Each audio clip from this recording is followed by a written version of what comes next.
ఉన్నదా?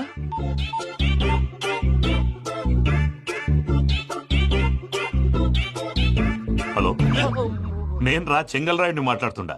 అరే చెంగల్ రాయుడు, ఇన్ని దినాలు కాదు వచ్చినానా? ఏంట్రా సంగతులు? ఏంలే ఆనందరావు, మన తాడిపత్రి బిడ్డ ఫారెన్ పోయి చాలా గొప్పోడైనాడు. గట్టనా? ఎవరిది? నువ్వే మాట్లాడు. ఆ, హలో ఆనందరావు అంకుల్, నేను ప్రణీత్ మాట్లాడుతున్నాను. బాగున్నారు అంకుల్? మంచిగున్నా గాని ప్రణీత్ అంటే ఎవరి పిల్లగాని నువ్వు? అలాంటి విషయాలు ఫోన్ లో చెప్పకూడదు అంకుల్. ఎందుకు చెప్పకూడదు? ఇన్కమ్ ట్యాక్స్ వాళ్ళు ట్రాప్ చేస్తారు. ఆ? ఎన్ని కోట్లు సంపాదించాలని అడుగుతున్నారండి. ఎలా చెప్పరండి? నేను చెప్పను. ఓహో, ఇక్కడికి ఎందుకు వచ్చానంటారా? అలా అడిగారు, బాగుంది, చెప్తాను. అడిగిందని చెప్పకుండా అడగందని చెప్తానంటాడేటి? నా హెల్పింగ్ నేచర్ మీకు తెలుసు కదా అంకుల్. ఇక్కడ ఇండస్ట్రీ పెట్టి 10 మందికి హెల్ప్ చేద్దాం అనుకున్నాను. దానికి వర్కింగ్ పార్ట్నర్ కావాలి. పార్ట్నర్ అంటే గుర్తొచ్చింది, మీరే జాయిన్ అవ్వచ్చు కదా. పైగా పైసా పెట్టనక్కర్లేదు. ఏమంటారు? నువ్వు అంతగా చెప్తే నేను కాదంటానా ప్రణీత్? అయితే మనం ప్రొసీడ్ అయిపోదాం.